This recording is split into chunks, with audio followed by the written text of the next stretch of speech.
उठा कर देखें, उसमें एक मसला लिखा होगा कि औरत जिस वक्त बच्चे को जनती है उसका कुछ ना कुछ वक्त नापाकीज़ में गुजरता है, उसकी लिमिट क्या है, निफास की लिमिट क्या है, कमी की तरफ, ज्यादा ज्यादा 40 दिन हो सकती है, कमी की तरफ का कमी की कोई लिमिट नहीं है, एक लम्हा भी ना हो।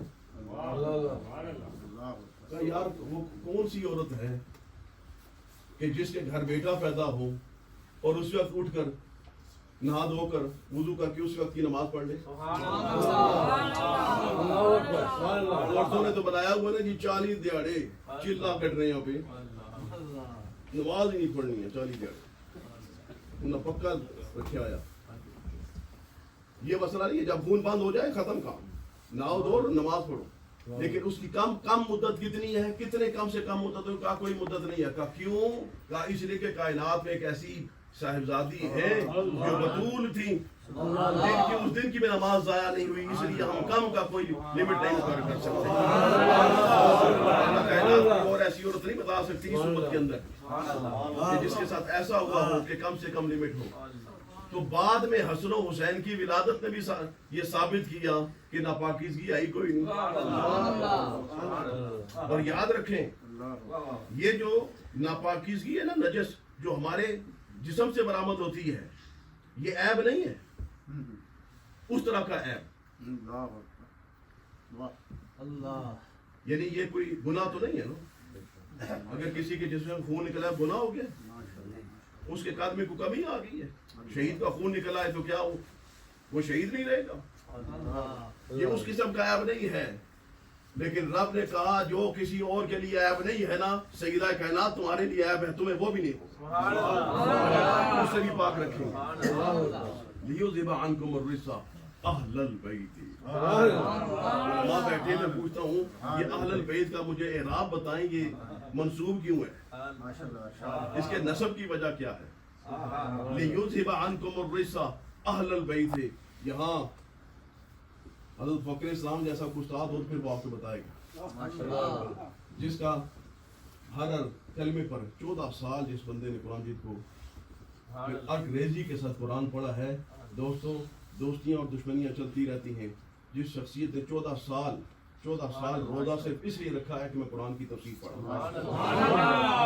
मैं कुरान को समझ रहा हूँ, इसलिए मैंने रोज़ा रखना है और सारा दिन कुरान की तिलावत करनी है और उसको एक एक हर्फ को सीखना है। अहलल बैत के नसब की वजह यहाँ हर्फ निदा का हज़फ है, असल में या अहलल बैत। तो इसका क्या फायदा हुआ? ये बात बयान करने का मकसद क्या है? का बात बयान करने का मकसद ये है कि आपने देखा होगा कि जिस वक्त कोई बंदा अपने महबूब के किसी जलवे को देखना दिखाना चाहता है, बात करना चाहता है, उस वक्त वो बात को मुख्तसर करके अपने मकसूद पे पहुंचना चाहता है।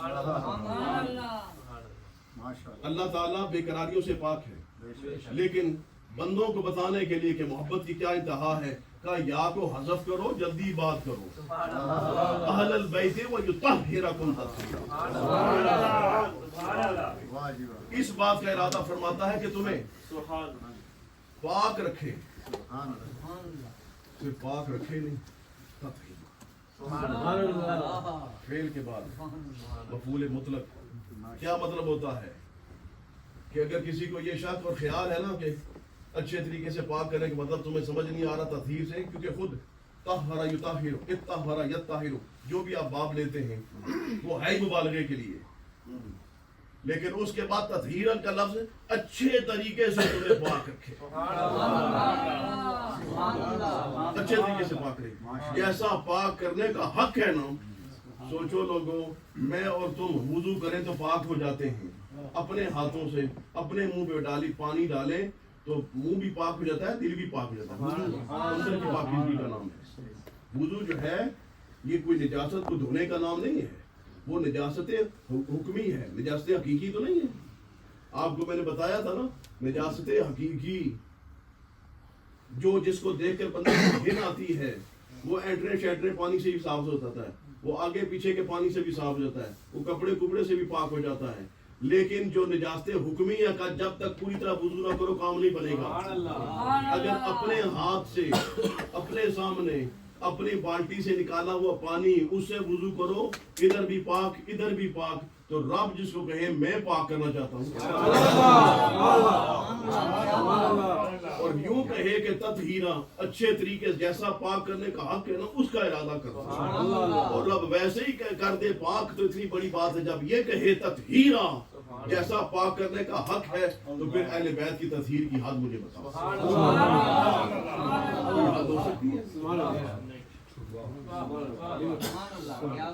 اب میں آپ کو ایک بات بتانا چاہتا ہوں، جب یہ آیت اس کو ذوق و شوق سے پڑھا اور اس کی تفسیر پڑھی، اس کو مطالعہ کیا، نبی پاسم کی وہ ادا میرے سامنے آئی، سرکار دو عالم صلی اللہ علیہ وسلم نے حضرت ام سلمہ کا حجرہ شریف،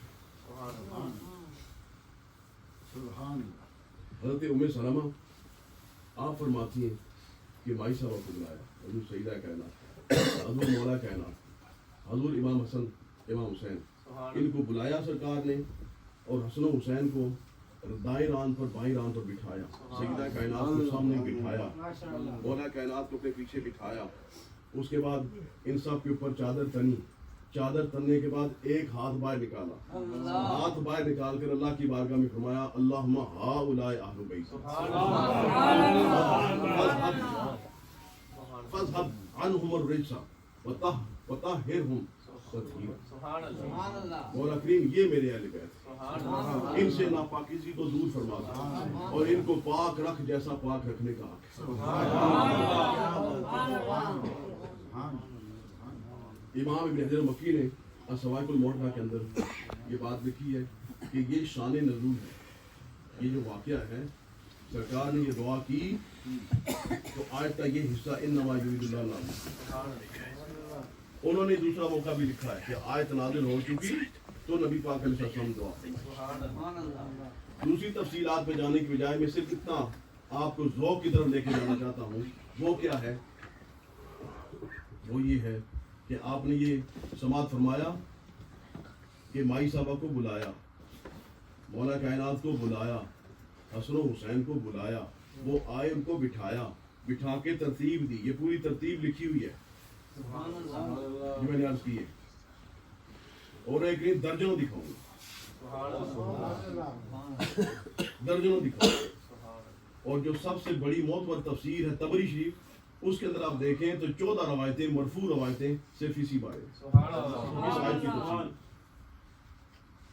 بات لمبی نہیں، میں ایک ذوق کی بات آپ کو کہنا چاہتا ہوں، کیا کہ پھر میں آگے جانا چاہتا ہوں، میں یہاں سٹاپ نہیں ہے، آگے تو نبی پاک علیہ السلام جب یہ بات کر چکے، میں یہ حدیث دیکھ چکا، اس وقت ایک خیال میرے